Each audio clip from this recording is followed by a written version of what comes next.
Buenas tardes y bienvenidos. Educación Ejecutiva de la Universidad de Chile les agradece su asistencia y les da la bienvenida a la charla Inteligencia Artificial Generativa en Acción, diseñando soluciones a problemas reales. En esta oportunidad nos acompaña el profesor Alejandro de Andrea, licenciado en Ciencias de la Computación de la Universidad de Buenos Aires, fundador y director del área de Transformación Digital e Innovación en Cencosud, miembro del Consejo Asesor Talento Digital para Chile, CEO en Walmart Chile, fundador, director del área de inteligencia generativa en Falabella y codirector del diploma en inteligencia artificial generativa para organizaciones. Estos encuentros que realizamos en la unidad de U Ejecutivo son espacios de conversación para profundizar temas que están enfrentando hoy las organizaciones. La charla de hoy se enmarca en el Diploma en Inteligencia Artificial Generativa para Organizaciones, programa que inicia el próximo 17 de mayo en modalidad de clases en vivo. Muchas gracias, que disfruten de esta conversación. Bienvenido, Alejandro. Hola, muchas gracias. Bienvenidos a todos.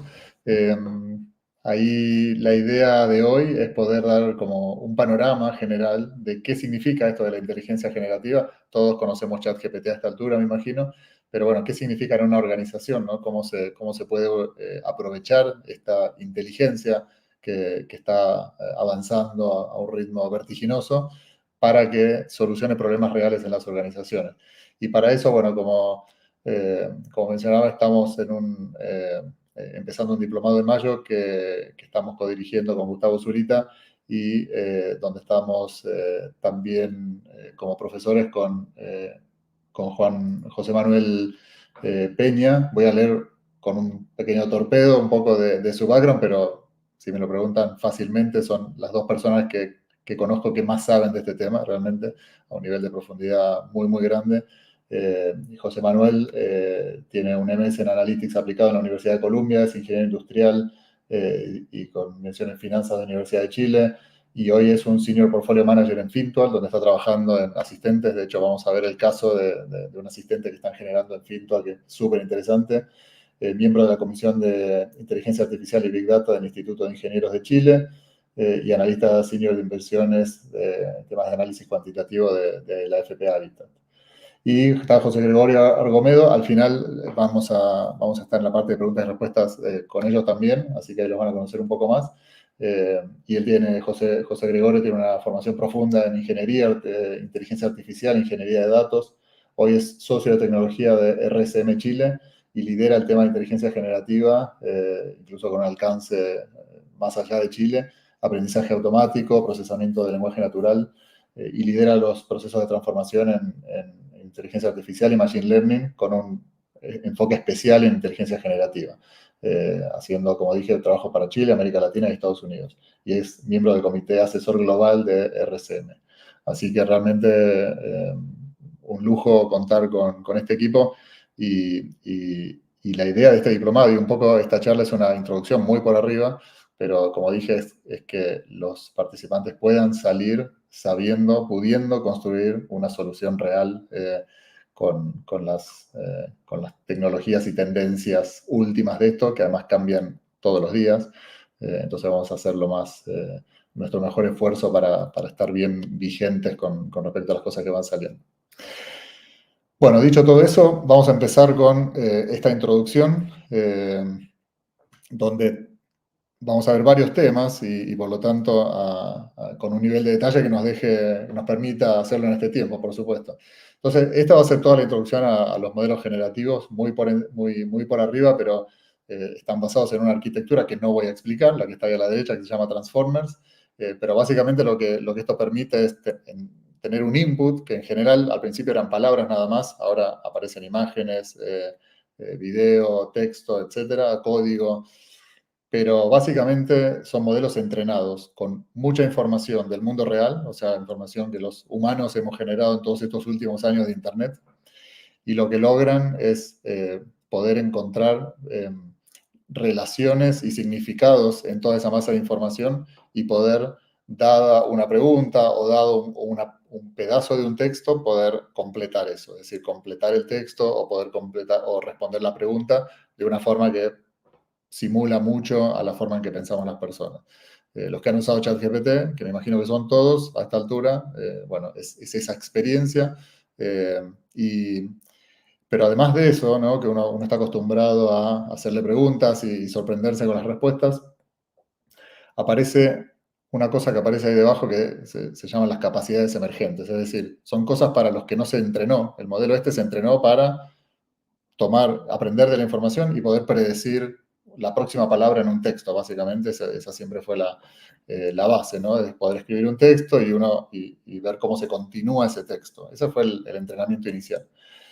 Pero aparecen las habilidades emergentes y las más significativas de esas habilidades emergentes es la capacidad de planificar. Si uno le pregunta, bueno, ¿qué tengo que hacer para festejarle el cumpleaños a mi hijo de 8 años que le gustan los Pokémon?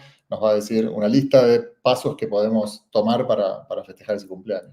Si además le pongo una foto de un cumpleaños parecido, me va a dar tips también de cómo lograr esa escenografía, por ejemplo. Entonces, esa capacidad de planificar, o sea, de entender un contexto y darme como pasos, vamos a ver más adelante que es clave a la hora de implementar soluciones reales para empresas, ¿sí?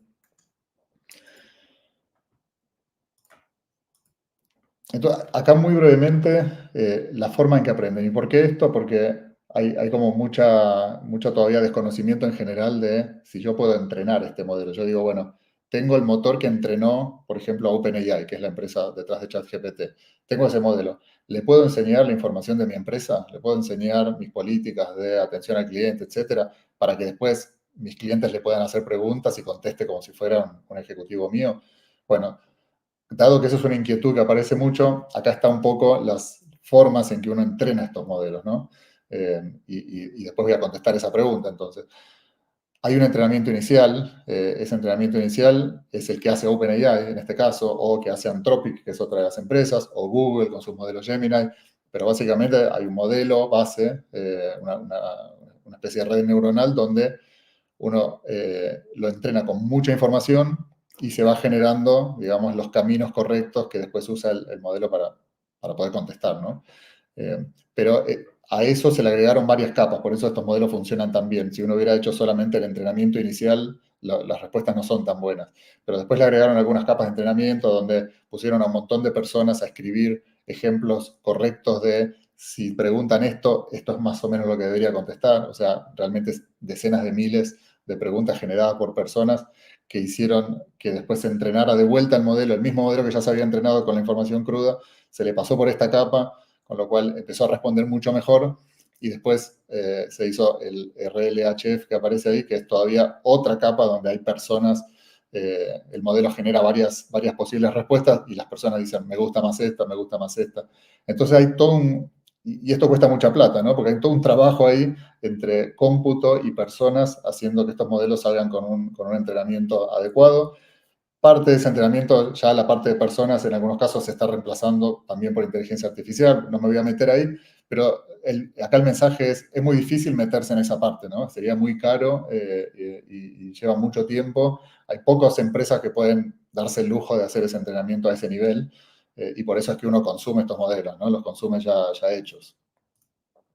Eh, Después hay una segunda capa que es un poquito más accesible, donde uno puede hacer lo que se llama un fine tuning, ¿sí? Un fine tuning es, bueno, yo ya tengo este modelo y le agrego una especie de, una capa si quieren, o algunos pequeños ajustes adentro del modelo para que conteste más parecido a lo que yo espero, ¿sí? Eh, entonces uno toma información, no sé, por ejemplo, preguntas y respuestas que fueron bien respondidas en un call center y vuelve como a reentrenar el modelo con eso. Ahora, abajo si ven que dice aplica nuevos datos y es como más o menos, porque en realidad si uno pretende usar un fine tuning para enseñarle al modelo información propia de la empresa, eso no funciona tan bien, no aprende tan bien la información específica. Es muy probable que me conteste mal igual, o sea que yo le haya dicho el horario de atención es tal y después me conteste otra cosa. ¿Por qué? Porque en general el fine tuning sirve más para enseñarle ciertos términos tal vez, o para enseñarle formatos de respuesta. Por ejemplo, para este tipo de preguntas hay que contestar en 3 bullets, o para este tipo de preguntas hay que contestar sí o no. Ese tipo de cosas sí, el fine-tuning funciona bastante bien, pero no es, le pasé el manual de usuario y lo aprendió. No, eso con fine-tuning no funciona.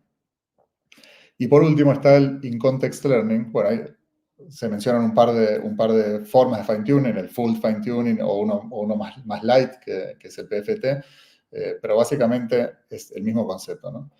Y por último está el que sí usamos más en el día a día, el 99% de las soluciones que uno hace en ámbito corporativo para enseñar cosas, es el último punto, que en realidad no le estamos enseñando al modelo, ahora vamos a ver cómo funciona, sino lo que estamos haciendo es pasándole la data en el momento que le hago la pregunta. Es decir, si alguien me pregunta cómo devuelvo un producto, en ese momento le tengo que insertar el manual o el pedazo del manual que habla de devoluciones de producto, ¿sí? Pero el modelo sigue siendo el mismo, no aprendió nada, solo que yo le paso la pregunta casi con la respuesta, que parece medio como que no tiene sentido, pero ahora vamos a ver un poco más qué es eso. Entonces, prompt engineering, el prompt es lo que uno le escribe a ChatGPT o lo que le escribe a la API de OpenAI, que es lo mismo, el motor que está detrás. El prompt es el texto que uno manda. Entonces ahí uno puede, digamos, meter la información que quiere y el few-shot prompting es meter ejemplos, además de una buena respuesta, cuál sería para que el motor infiera y trate de hacer algo parecido. Entonces vamos a entrar un poco más en eso, ¿sí? Ahora que dijimos, no se puede entrenar el modelo, pero se le puede dar información, si quieren, más por fuera. Vamos a repasar un poco cómo es que uno construye una aplicación en la práctica, ¿no? Entonces, supongamos que ese dibujito ahí son documentos de mi empresa, ¿sí? Yo tengo mi política de recursos humanos, por ejemplo, y la quiero hacer un asistente que les conteste a mis empleados temas de recursos humanos, ¿tá? Entonces, ahí está mi documento. ¿Y qué es lo que hago?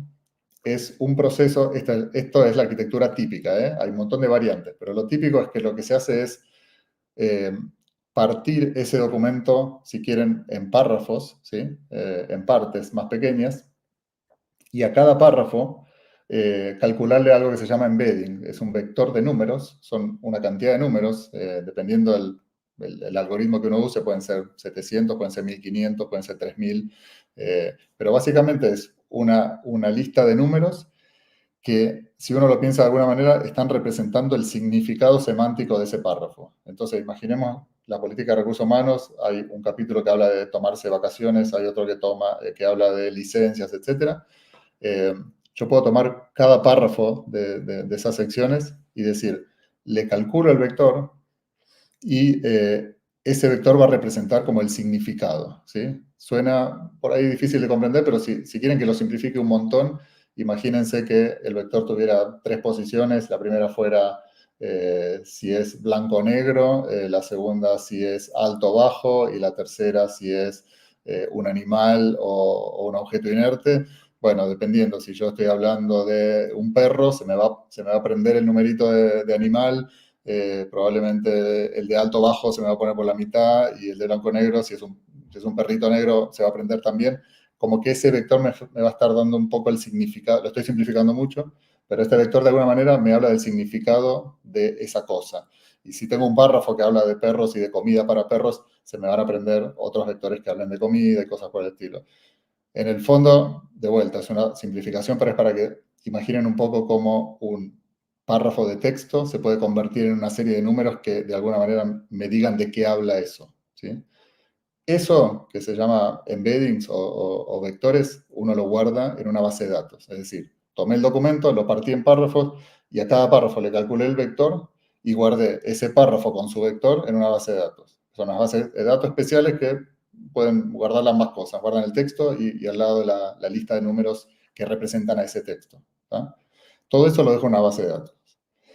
Y después armo mi aplicación. O sea, mi aplicación, este celular es el que está usando la persona va a querer hacer preguntas, mi aplicación va a estar primero buscando acá, va a venir a buscar información acá, ¿sí? ¿Y cómo la busca? Lo que hace es, primero, la persona cuando me haga una pregunta, voy a hacer lo mismo, le voy a calcular su vector de números. Voy a decir, si la persona me dice, ¿cómo me tomo vacaciones? Eso, cuando yo calcule el vector, supongamos que el vector fuera de 3 dimensiones, que sea mi dedo, va a dar por acá, ¿sí? Supongamos.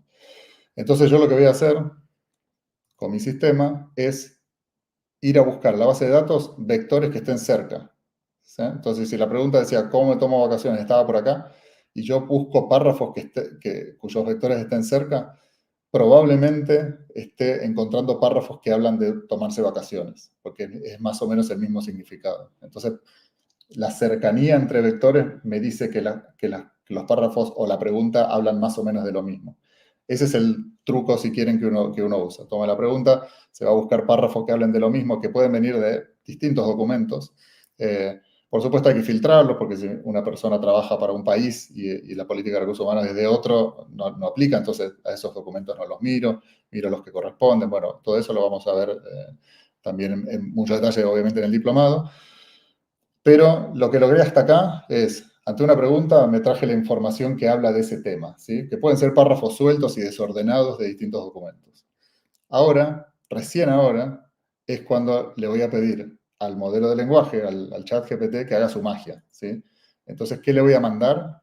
Le voy a mandar todo eso junto. Le voy a decir, por ejemplo, eres un asistente virtual de recursos humanos de la empresa X, un empleado te está preguntando cómo me tomo vacaciones, y acá hay un montón de párrafos que hablan del tema.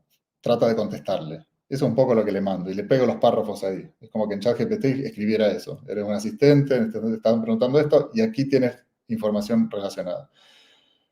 La gracia es que ahí el modelo de lenguaje hace esa magia que nosotros vivimos cuando usamos ChatGPT, lee todo eso y deduce una buena respuesta, bien formada, con todas las consideraciones de la conversación, etc.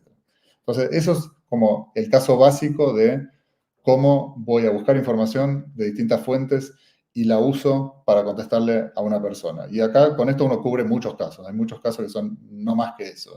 Tengo una fuente de conocimiento, quiero poder hacerle preguntas fácilmente. Pero hay una parte todavía mucho más potente de todo esto, que es poder tomar acciones, ¿sí? Yo quiero que si la persona dice, bueno, entonces me quiero tomar 3 días a partir del 3 de mayo, me encantaría que el asistente pueda ejecutar la acción, pueda ir al sistema de recursos humanos y reservar los 3 días, ¿sí? No que termine ahí la conversación y la persona tenga que ir a buscar a ver quién le da las vacaciones. Entonces aparece el concepto de asistentes, ¿sí? Este dibujito acá es un asistente, y los asistentes lo que tienen es una serie de herramientas disponibles, ¿sí? Que podrían ser, por ejemplo, buscar algo en Internet, crear una imagen, escribir código fuente, o sea, desarrollo de una aplicación, mandar un correo, generar un audio, etc. O pasarte con un operador, por ejemplo. Uno básicamente le declara al modelo de lenguaje, cuando le mande el prompt acá, el texto, además de decirle, eres un asistente, te están preguntando esto y aquí tienes información, también le dice, y además, si lo necesitas, tienes posibilidad de llamar a estas herramientas. Uno se lo declara ahí mismo, lo estoy simplificando de vuelta, pero básicamente hace uno de eso. Le declara, dice, si necesitas buscar algo en Internet, tienes que avisarme que quieres usar la herramienta de búsqueda en Internet. Si necesitas pedirle días de vacaciones a la persona, tienes que avisarme que quieres la herramienta reservar días de vacaciones y decirme cuántos días de vacaciones. Y así, uno le declara las herramientas. Entonces, cuando el motor haga de vuelta su magia y lea la conversación y vea que la persona está pidiendo tomarse vacaciones y vea que tiene una herramienta que dice, esta herramienta sirve para tomar vacaciones, lo que va a hacer es contestarle a nuestra aplicación que la persona se está queriendo tomar vacaciones y por lo tanto hay que llamar a la función que toma vacaciones. Eso va a ser nada más. Va a decir cuál de las funciones hay que elegir. Y nuestra aplicación es la que va a hacer la llamada, va a ir al sistema de recursos humanos y va a reservar los días, ¿sí? Entonces nuestra aplicación es el puente con el mundo real, pero el motor es el que nos está ayudando a tomar la decisión. El motor es el que está entendiendo lo que está pasando y le está dejando muy fácil a nuestra aplicación la acción que tiene que tomar, ¿sí? Y acá es donde está la gran potencia de esto para una organización. Uno básicamente puede conectar no solo información propia, sino los sistemas que uno tiene en la organización, los puede conectar con estos asistentes y básicamente hacer lo que uno quiera, porque si el asistente está entendiendo el contexto y puede acceder a tomar acciones en los sistemas, imagínense, o sea, las posibilidades son realmente muy, muy amplias. Por último, para cerrar, algunas tendencias. Ahora que ese prompt, eso que uno le escribe a ChatGPT, cada vez es más grande, uno puede escribir más cosas, ahora se pueden meter libros completos en los últimos modelos. Entonces, Algunas tendencias son, bueno, ¿para qué voy a hacer esto de meter en párrafos, vectores, en una base de datos, etcétera? Si le puedo dar todo el documento completo, cuando la persona pregunta, le pego ahí las políticas de recursos humanos completas y no solo los párrafos, y que encuentre la respuesta. Bueno, en muchos casos eso funciona mejor. Entonces, son tendencias que van apareciendo y que uno va ganando la sensibilidad de en qué caso usar cada una. Otra tendencia es que la búsqueda en estas bases de datos también se defina como herramienta, entonces uno puede como tener más control de cuándo va a buscar a la base de datos o si tiene más de una base de datos y entonces las nombra como herramientas distintas. Por ejemplo, uno podría decir, hay una herramienta para información sobre vacaciones, y entonces va solamente a un pedacito de la base de datos donde se habla de vacaciones.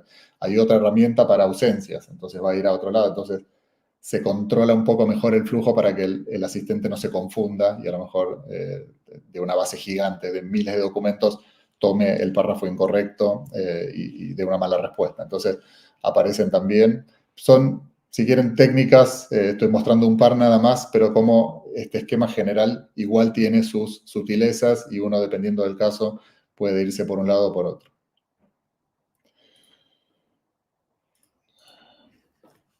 Antes de pasar a tres ejemplos bien concretos de estas implementaciones, les quería compartir también algo que es el ecosistema de LangChain, que es, LangChain es un framework open source, o sea, cuando empezó todo este boom, apareció gente de la comunidad open source a empezar a tratar de simplificar la interacción con estos modelos. ¿Por qué? Porque había muchos problemas que compartimos todos. Y a mí me pasó cuando empecé a programar con esto y no estaba LangChain y todo esto que les voy a contar lo hacía a mano. Por ejemplo, guardarse el historial de conversación. OpenAI no se acuerda del historial de conversación, aunque uno le parezca que sí cuando está con ChatGPT. Lo que pasa realmente es que cada vez que le agrego una nueva pregunta a una conversación, el ChatGPT le manda la conversación completa, toda completa, y la vuelve a leer entera cada vez. ¿Sí? Cada vez que yo agrego una pregunta más, lee toda la historia de la conversación y más la nueva pregunta y ahí me contesta. Entonces, cuando uno hace una aplicación, como veíamos recién, por ejemplo, para que los empleados vayan a hacer preguntas de recursos humanos, tiene que, de nuestro lado, en la aplicación que uno construye, tiene que guardar el historial de conversación y cada vez que agrega una pregunta, mandársela completo al modelo de lenguaje. Bueno, gestionar ese historial de conversación, si se hace demasiado largo, resumirlo, guardarlo en alguna base de datos, todas esas tareas son muy frecuentes. Entonces, estos frameworks como LangChain, y especialmente LangChain, porque hay algunos otros, pero el de facto es LangChain, todo el mundo está usando LangChain, facilitan mucho eso, facilitan mantener los historiales de conversación, facilitan hacer la búsqueda en documentos, por ejemplo, esto que les decía de tomar un documento, partirlo en párrafos y meterlo en una base de vectores, en LangChain se hace con 2 o 3 líneas de código, ir a buscar después la pregunta también, es decir, está todo muy simplificado porque son problemáticas tan comunes que esta comunidad está generando todo el tiempo herramientas que simplifican ese trabajo. Entonces, en la práctica uno termina usando LangChain. Yo en algún momento me alejé porque alguna parte no me gustaba tanto, pero estoy volviendo. Y realmente sí, es mucho más fácil.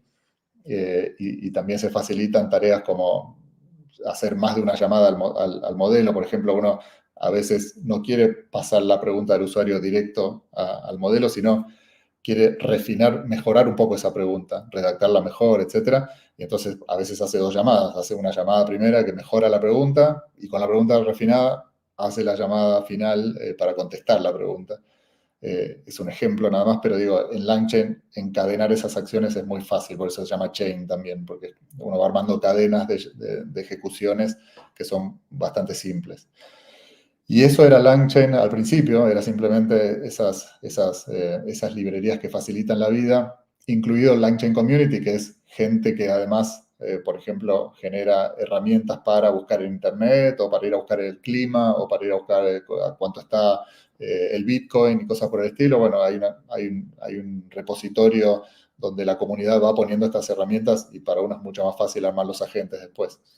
Pero bueno, eso era LangChain como puro, pero en los últimos tiempos también empezaron a aparecer estas capas de arriba que son muy interesantes.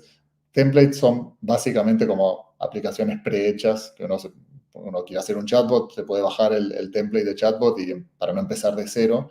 Y para algunas cosas está muy bien, pero en muchos casos hay que empezar de cero igual. Los ejemplos que les voy a mostrar no tienen template todavía y hay que escribirlos.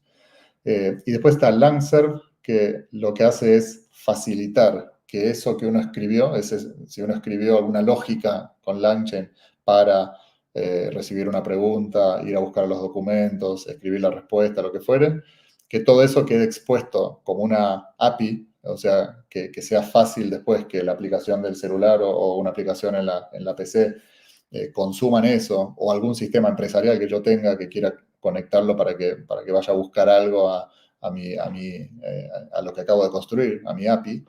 Bueno, Langserve lo que hace es generar eso, digamos, fácilmente convertir una cadena generada en LangChain, lo convierte en una API, la deja disponible ahí y maneja un montón de cuestiones que uno no tiene que preocuparse de paralelismo, de errores, etc. Y por último, Langsmith, que está bastante bueno para todo lo que tiene que ver con hacer como el seguimiento de lo que está pasando. Se pueden hacer pruebas, se puede hacer monitoreo y varias cosas más. Básicamente lo que y además es muy fácil de usar, uno en una aplicación que usa LangChain pone un par de variables al principio y nada más, y de golpe mágicamente todo lo que va pasando a nivel de cada vez que llamo al modelo de lenguaje, cada vez que le tiro una pregunta y recibo la respuesta, va apareciendo como en un tablero en Langsmith, que es muy fácil de navegar. Entonces, cuando uno está haciendo una aplicación que tiene muchas preguntas-respuestas, que a veces en lugar de responder directo al usuario, decide usar una herramienta y uno quiere saber qué herramienta decidió usar y cosas por el estilo, con Langsmith es muy fácil, porque es un tablero visual donde uno ve las llamadas y puede hacer como ir haciendo doble clic y viendo como las llamadas asociadas a esa o las herramientas que se usaron, etc. Entonces, no es indispensable para que la aplicación funcione, por supuesto, pero es muy buena herramienta para los que desarrollamos la aplicación para darnos cuenta de lo que está pasando y poder corregir problemas, etc. Bueno, esto es una pincelada. En el diplomado vamos a ver mucho más de todo este ecosistema LangChain, pero es algo para tener muy en cuenta. Como dije, es prácticamente el 90% de los desarrollos hoy se están haciendo sobre LangChain para facilitar el acceso a los modelos de lenguaje. Y acá vamos a ir directamente a 3 ejemplos que no son el clásico que mostré antes, ¿no? Antes mostré el que voy a buscar documentos y tomo algunas acciones con un asistente y ahí terminó. Pero les quise traer 3 ejemplos reales de otras arquitecturas para abrir un poco la cabeza y pensar qué más se puede hacer con esto en la práctica. Y este es uno, bueno, este es uno de Falabella, donde lo que hicimos fue tratar de ayudar al proceso de licitaciones. Es decir, cuando se hace una licitación, normalmente aparece una cantidad grande de preguntas de los proveedores que están postulando a la licitación. Cuando digo gran cantidad, puede ser entre 500 y 1000 preguntas. Y para el equipo de compras es un gran trabajo contestarlas todas, porque además hay preguntas que se repiten. Puede pasar que 3 proveedores preguntaron más o menos lo mismo, entonces lo que hace el equipo de compras es tratar de contestar una sola vez, pero para eso tiene que darse cuenta que las 3 preguntas hablaban de lo mismo. Entonces, este es un poco el proceso que hace el equipo de compras, pero que también hace este sistema que armamos. Entonces, cuando vienen las preguntas, primero es agrupar, como decía, las similares en una sola, ¿sí? Si vienen de varios proveedores, etiquetarlas porque, por ejemplo, algunas las tiene que contestar el departamento legal, otras el departamento técnico, comercial. Entonces, esa clasificación es algo que los modelos de lenguaje hacen muy bien, poder clasificar en grupos.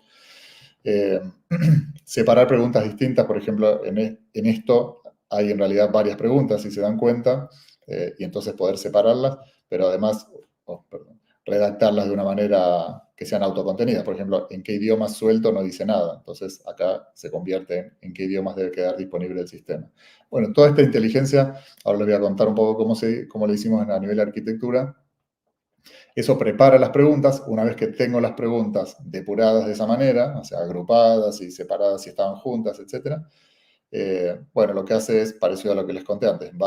Toma cada pregunta, va a los documentos de bases generales que se le enviaron a los proveedores, pero que muchas veces o no estaban tan claros o el proveedor no encontró la respuesta, y lo que hace es devolver la respuesta, una respuesta propuesta, que además dice de dónde la sacó, ¿sí? Dice, esto salió de tal página, de tal párrafo, con lo cual el equipo de compras revisa esto antes de mandárselo como respuesta a los proveedores, lo revisan. La tasa de correctitud hoy es más de como el 90% aproximadamente, con lo cual cada vez hay más confianza en poder mandarlas, pero esto de que el equipo las revise es algo todavía muy común en casos donde uno quiere estar seguro, ¿sí? Hay casos muy delicados de preguntas y respuestas donde uno no se puede equivocar. Y hay otros que son un poco más light. Si tengo un documento y hago preguntas sobre eso, bueno, en general la precisión es buena, o tal vez el riesgo no es tan alto de contestar algo mal, pero donde hay riesgo todavía es muy común tener una persona en el medio, ¿no? En general se lo llama el human in the loop, como el humano en el medio, en el loop, que valide, ¿sí? El modelo te puede sugerir y te puede ahorrar un montón de horas de leer documentos, de ir a buscar, de agrupar, pero al final hay alguien que se sienta, valida, y si está todo bien, manda, y el que esté mal lo puede corregir. Entonces, esa es una forma de lidiar a veces con la incertidumbre que a veces generan estos modelos, porque es real, ¿sí? Estos modelos contestan y a veces no contestan como uno quiere. Entonces hay varias técnicas. Una es poner una persona, también hay técnicas más automáticas donde el mismo modelo puede revisar la respuesta y proponer una mejora o simplemente decidir no enviarla, pero es algo con lo que hay que trabajar. Y en este caso, lo que se hace, así como tratando de hacer referencia a lo que mostraba antes de la arquitectura, es, bueno, para agrupar las preguntas similares se usan vectores, es decir, se calculan los vectores de cada pregunta y los que están muy cerquita se le mandan al modelo, ¿sí? Y se le pregunta, ¿te parece que estas preguntas son la misma? Y el modelo nos va a decir, sí, en realidad se puede reformular de esta forma. Entonces es una combinación de ambas cosas, los vectores para encontrar similitudes así a primera vista, y al final el modelo como decidiendo si realmente eran la misma y devolviendo las preguntas ya unificadas, ¿sí? Después está esa etapa de etiquetar, que es decir, esta va para legales, esta va para técnico, esta va para comercial. También se usa el modelo de lenguaje para clasificar, y lo mismo para separar. Cuando vienen varias juntas, también le mandamos al modelo y decimos, bueno, si ves varias preguntas acá, separalas una a cada una y eso sale separado. Y una vez que están todas las preguntas ordenaditas, se les calculan a cada pregunta, lo mismo que vimos en el diagrama inicial, cuando la persona preguntaba y a su pregunta se le calculaba el vector, y después íbamos a buscar vectores parecidos para encontrar los párrafos. Bueno, es exactamente lo mismo. Para cada pregunta se calcula el vector y se va a buscar con la base vectorial, digamos, se van a buscar las respuestas y se genera la respuesta final, ¿sí? Se van a buscar los párrafos y se genera la respuesta. Así que, como ven, esta arquitectura no tiene asistentes, no tiene a la persona directamente, el input es un Excel, ¿sí? La salida, de hecho, también es un Excel. Entonces, es un caso menos obvio, tal vez menos sexy, porque no hay un asistente, no hay una persona hablando, pero a nivel de productividad para la empresa es gigante esto, porque no solo ahorra tiempo del equipo, sino que acorta mucho los tiempos del proceso de licitación. Entonces esto de vuelta es para inspirar un poco en que esto no es solamente chatbots, no es solamente asistentes, hay infinitas posibilidades de mejorar la productividad y la precisión con estos modelos. Y acá hay otro ejemplo también de Falabella, que es los catálogos de e-commerce, una parte del e-commerce que tiene una rotación muy alta, y muchas veces los productos vienen desde el proveedor sin la descripción completa. Vienen solamente, imagínense una tele que dice, bueno, cuántas pulgadas tiene, el tamaño, etcétera, pero nada más, no hay una descripción que se le llama emocional, que diga, bueno, esta es la tele para ver el mundial y bla, bla, bla, y qué sé yo. No, eso muchas veces viene vacío, ¿sabes? Y eso obviamente es menos atractivo y menos claro para el cliente.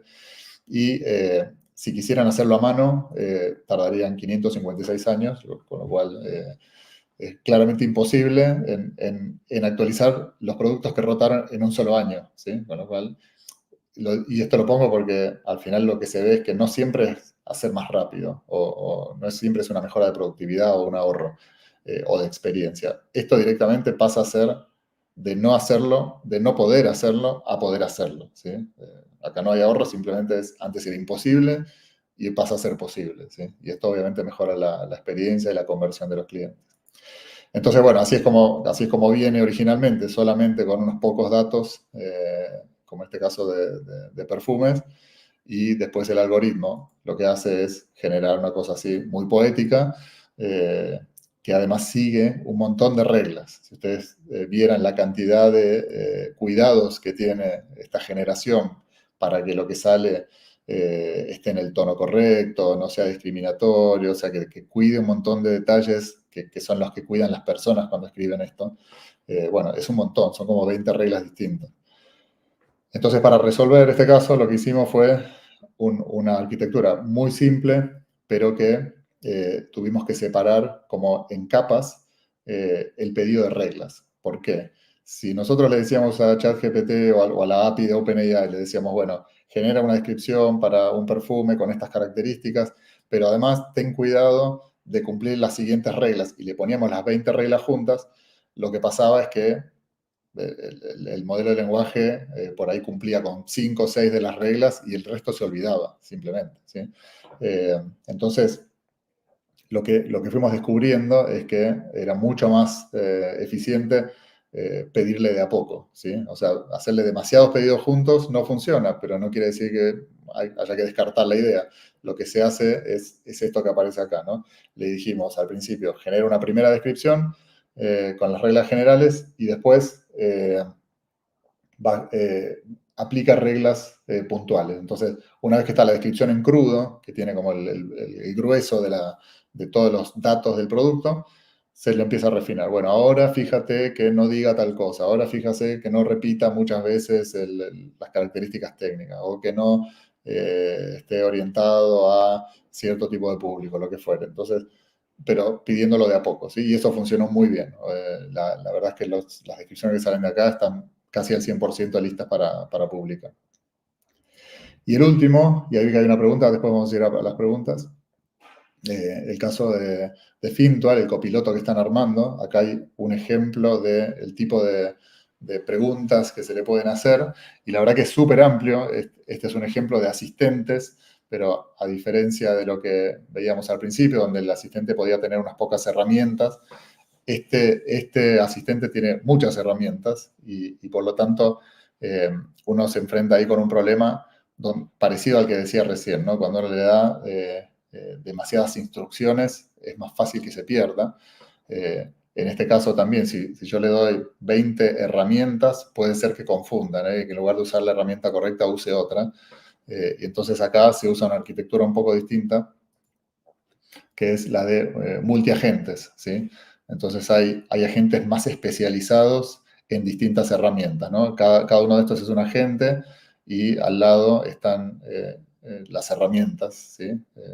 Entonces, nada, el asistente de inversiones tiene data real de inversiones, pero también tiene una wiki donde hay información general.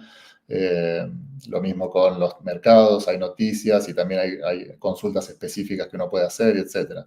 Cada asistente se especializa en algo. Entonces, la arquitectura esta consiste en un asistente ruteador, que es el que habla con la persona, y ese asistente ruteador va tomando los pedidos y decide cuál de los asistentes que están a la derecha es el correcto para resolver esa inquietud. ¿tá? Entonces ahí deriva, si quieren, esa consulta para el asistente, y este asistente puede responder o puede derivar también o hacer alguna subconsulta, ¿no? A lo mejor el de inversiones requiere saber algo específico de stocks, le va a hacer la pregunta y después va a continuar resolviendo lo que pide el usuario. ¿sí? Lo va a usar para obtener algún dato, lo mismo para los de APB, etc.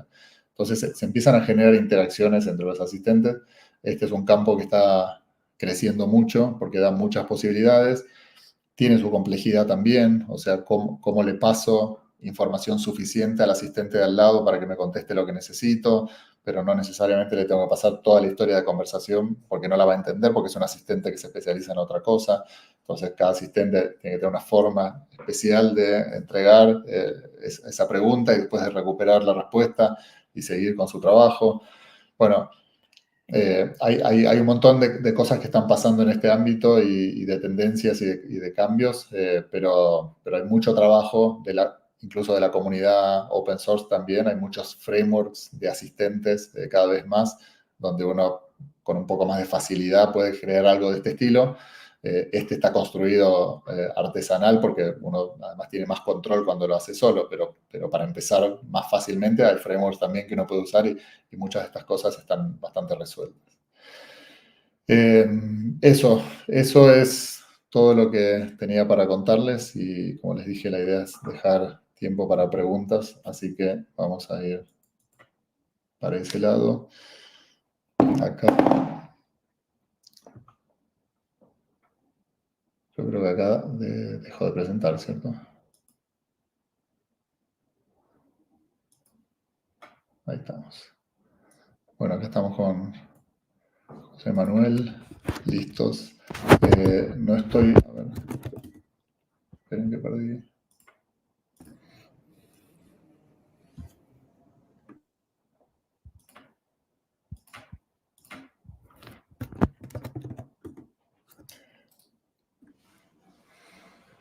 Hola, hay una pregunta de Rodrigo Olivares que están haciendo.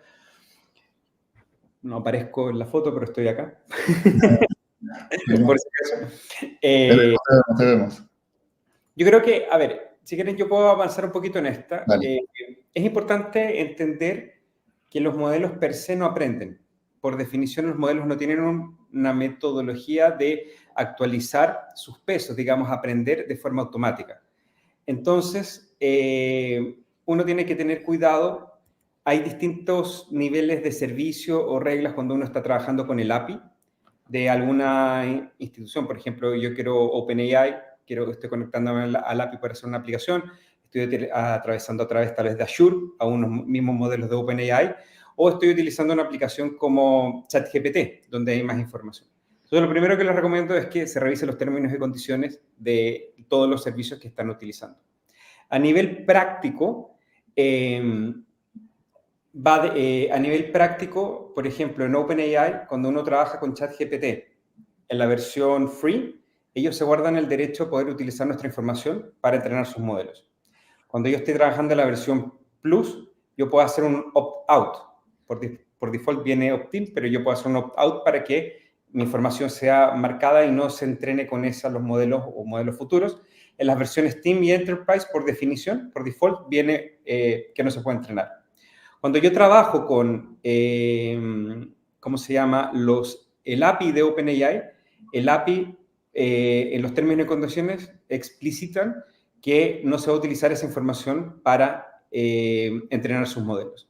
Entonces, yo lo que les recomiendo es que validen con quién se está conectando, cómo se están conectando, cuál es el proveedor. Si de alguna manera, no sé, ustedes ya están trabajando en la nube de Azure o están trabajando en la nube de GCP o en la nube de Google y ya tienen su información, ya está su correo ahí, ya están sus datos, sus repositorios, bueno, tal vez es un buen inicio partir con la conexión quiere decir que ustedes ya tienen un cierto nivel y grado de confianza con ese proveedor que cumplen, es un buen punto de partida.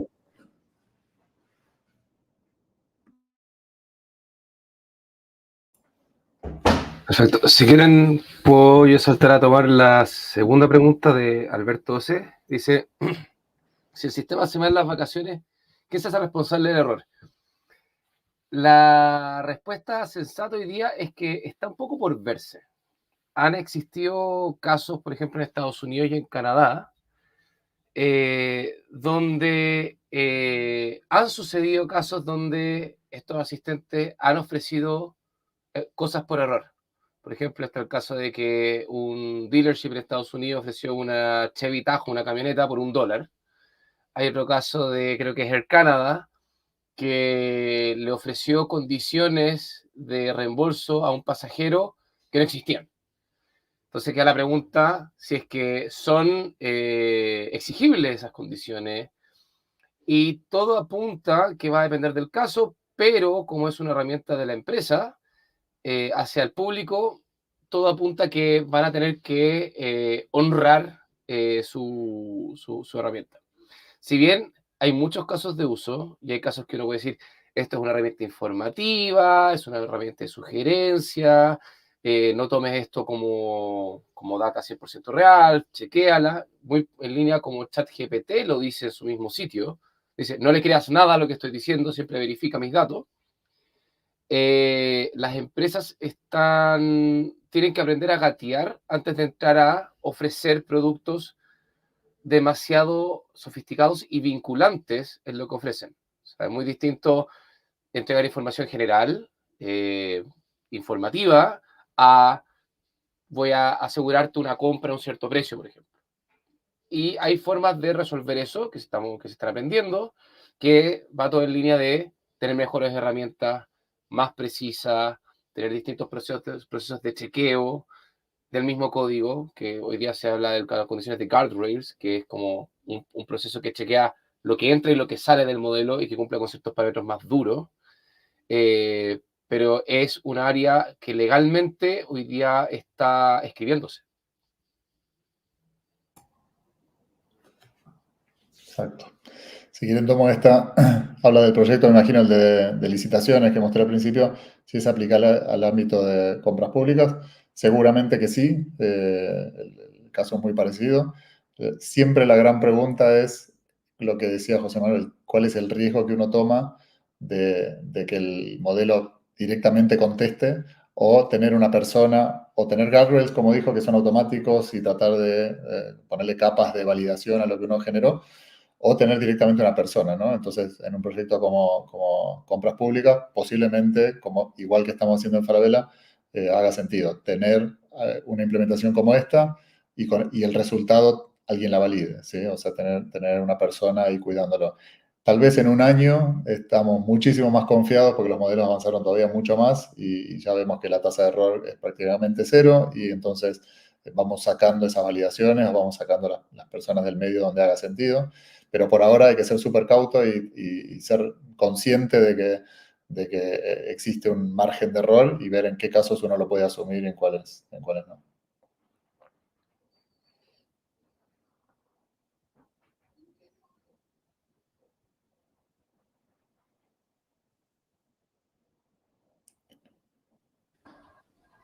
¿Quién toma esta pregunta? Dale, Gregorio. Yo creo que la podemos contestar un poco todos. ¿Cómo funciona la propiedad de los datos a utilizar estas herramientas para las empresas? Yo creo que hay muchos approaches, espero que conteste el que tú estás, o el que Moria que estaba buscando en específico. Va a depender de los términos y condiciones nuevamente del proveedor con el que estamos accediendo tal vez a estos modelos de lenguaje natural o de la aplicación a la cual nosotros estamos dejando nuestros datos, que a su vez tiene base de datos o tiene una conexión para hacer ciertos procesos a estos modelos de inteligencia artificial. Los proveedores mayores y conocidos, obviamente, separan que la propiedad de mis datos son mías, de mi empresa, y por ende ellos no pueden utilizarlas para entrenar. Los proveedores como Azure, Microsoft y todo esto, igual no todos tienen las mismas condiciones y las mismas salvaguardas, por ejemplo, para la información PPI. Nosotros estuvimos viendo un proyecto con un fondo de inversiones en San Francisco, donde ellos querían utilizar los modelos de uno de estos proveedores grandes, para no mencionar los nombres, para poder hacer extracción de datos y después procesarlos en este caso con Large Language Models. Cuando los abogados revisaron los términos y condiciones de este servicio, se dieron cuenta que este proveedor se guardaba el derecho de poder revisar la información con personas manualmente.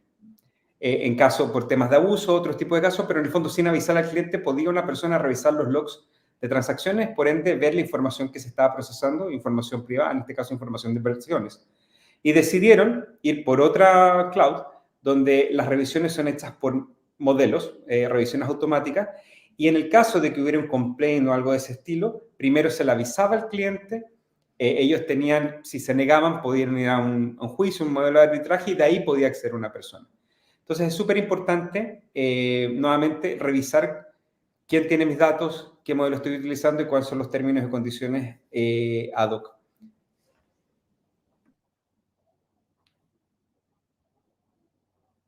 A ver, si querés, yo salto a esta, pero yo creo que acá todos podemos aportar un poco. Porque la clave de estos modelos de IA, hablemos de IA generativa y como hemos hablado de lenguaje, encaucémoslo en modelos de lenguaje. Pues también uno podría hablar de voz, multimodales, y son cosas que, bueno, de partida en el diplomado se van a tocar. Buen entrenamiento, construir un buen y estructurado prompt. Yo creo que hoy día el paradigma que se está viendo es que lo más costo eficiente y lo más explícito para que estos modelos se comporten como tú deseas, radica en el prompt, más que en reentrenar o fine-tunear un modelo grande. El problema, y hagamos un caso claro, supongamos que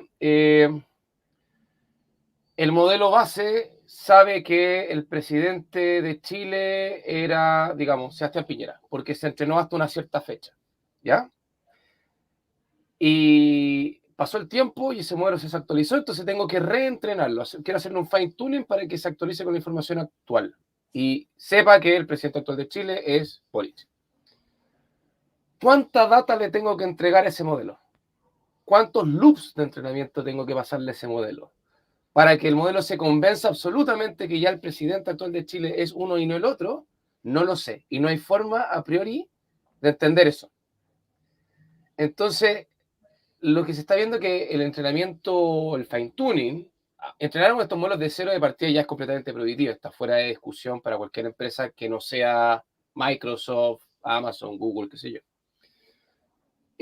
Pero hacer fine-tuning se está viendo que solamente tiene propiedades más estilísticas, más de contexto, más de como ciertas capacidades, ciertas cualidades, pero información dura de cuál es la fecha de tal cosa, cuál es, no sé, cuál es el precio de este producto, tú no lo quieres hacer en base a entrenamiento. Tú quieres básicamente que toda la información que quieres que el modelo entregue esté explícitamente contenida en el prompt que tú estás entregando. Entonces, el contexto que recibe ese prompt tiene que ser como la regla que define lo que se va a decir o no. En ese sentido, tú quieres que el LLM sea obediente, más que sea sabio. No quieres que lo sepa internamente, sino que sea capaz de leer lo que tú le entregaste, encontrar dónde está la información para tu respuesta y usar esa información para entregar tu respuesta. Voy a complementar por otra mirada. Ahí la mirada de cómo enseñarle, es la que decía José Manuel. Uno podría también pensarlo de la mirada de la capacidad de razonamiento de temas complejos. Uno podría decir, si le quiero hacer una pregunta complicada, ¿me conviene hacer un mejor entrenamiento? Y la respuesta es, depende, por supuesto. De hecho, para algunos tipos de tareas usar modelos pequeños, y ahí decía con un prompt, pero no solo un prompt, sino una mezcla de prompts con pasos o agentes o herramientas, como veíamos ahí en el caso de Fintual.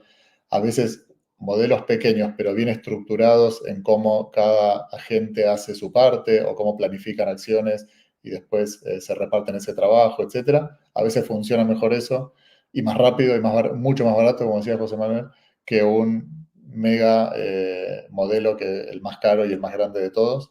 Para algunas tareas funciona mejor. Entonces va a depender un poco del caso. En general, para tareas simples de buscar un documento, etcétera, un modelo más pequeño con un buen prompt termina siendo mucho más rápido, mucho más barato y cumple perfectamente. Entonces, creo que depende un poco también de la complejidad que uno necesita en ese razonamiento.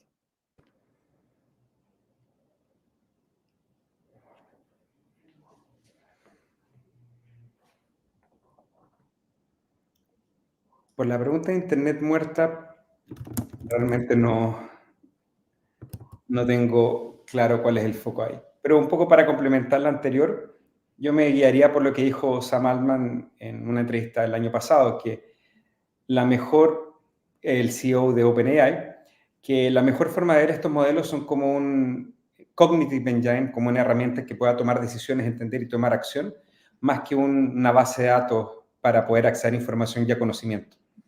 Y como decía José Manuel, las mejores prácticas hoy día apuntan a ver formas inteligentes de poder entregarle contexto para utilizar esas capacidades de razonamiento y que pueda contestar preguntas de mejor forma.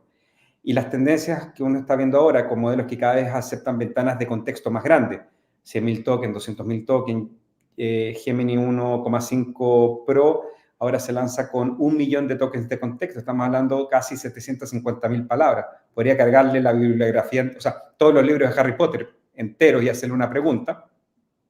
Están apuntando que por lo menos se ve que el in-context learning es poder cargar toda la información en un prompt, es un poco lo que está apuntando hoy día.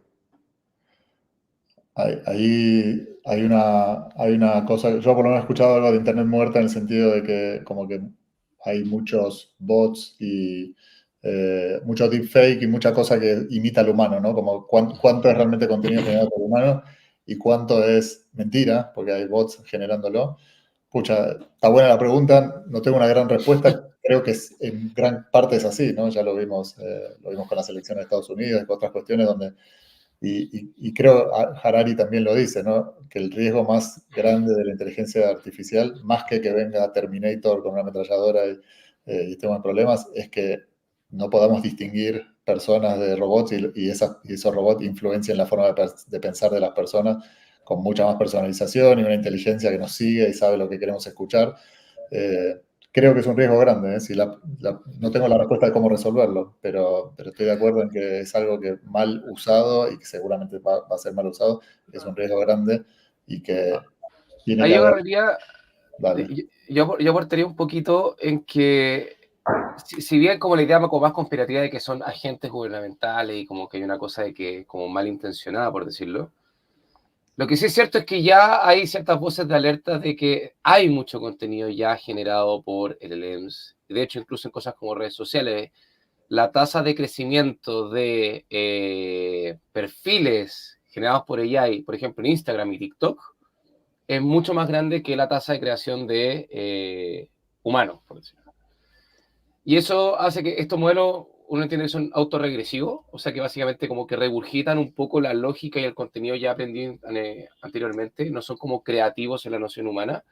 Entonces, básicamente estamos entrando con una suerte como de círculo cerrado de que estamos regurgitando el mismo contenido, las mismas ideas, sin mucha como creatividad o como disidencia, por decirlo.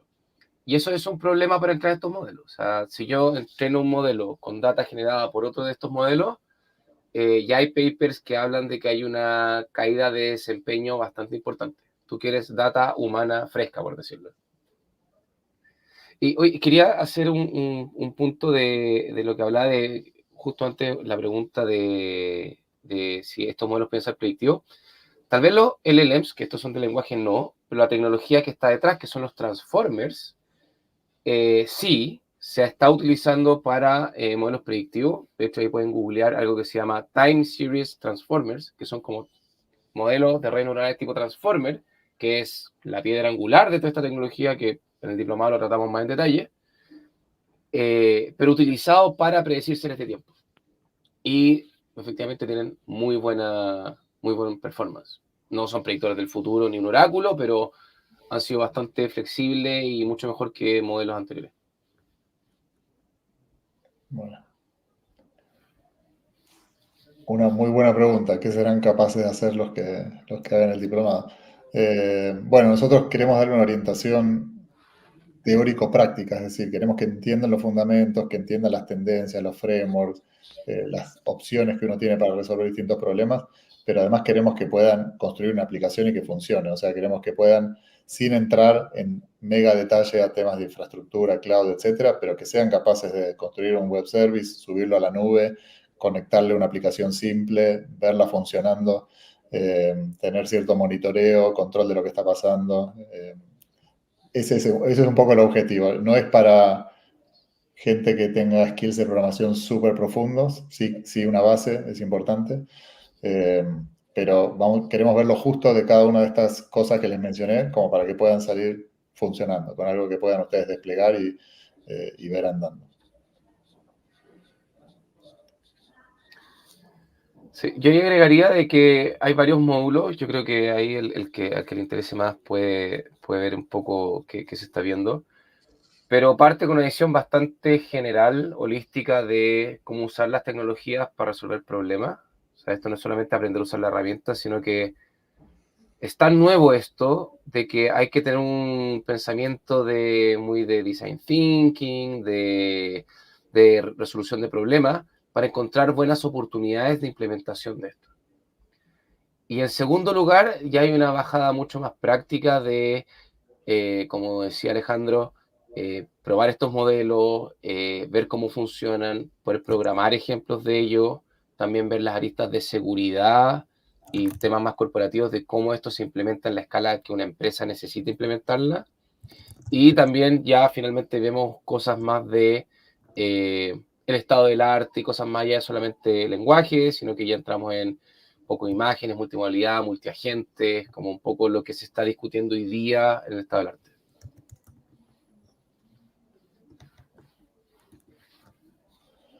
Bien, parece que estamos ya en el límite del tiempo. Ahí nos dicen ahí por interno, así que bueno, por nuestro lado agradecer, invitarlos obviamente a sumarse al diplomado. Estamos muy entusiasmados con la idea de poder hablar de estos temas, transmitirlos y encontrar más gente que tenga las ganas y la pasión de meterse en este mundo que realmente es increíble. O sea, para todos nosotros estamos todo el tiempo intercambiando datos, intentando cosas nuevas. Es un mundo apasionante, así que eso, la invitación es que los que puedan y quieran sumarse serán muy bienvenidos. Gracias, Alejandro. También agradecer a José Manuel y a Gregorio por esta exposición, esta conversación. Y también queremos agradecer a quienes se conectaron. Más de 300 personas estuvieron atentos a este conversatorio, desde Antofagasta, bueno, Santiago, desde Lima, Perú también, Osorno, Malahue. Así que muchas gracias a todos. Los invitamos también a que revisen nuestra página web, vejecutivos.cl, y nuestras redes sociales, que ahí estamos constantemente informando de las futuras actividades. Excelente, muchas gracias a todos. Argentina, me dicen por acá, que también se conectaron desde Argentina. Muy bien. Sí. Ya, pues muchas gracias. Buenas tardes. Muchas gracias, que estén bien. Gracias. Hasta luego. Muchas gracias. Que estén bien. Chao.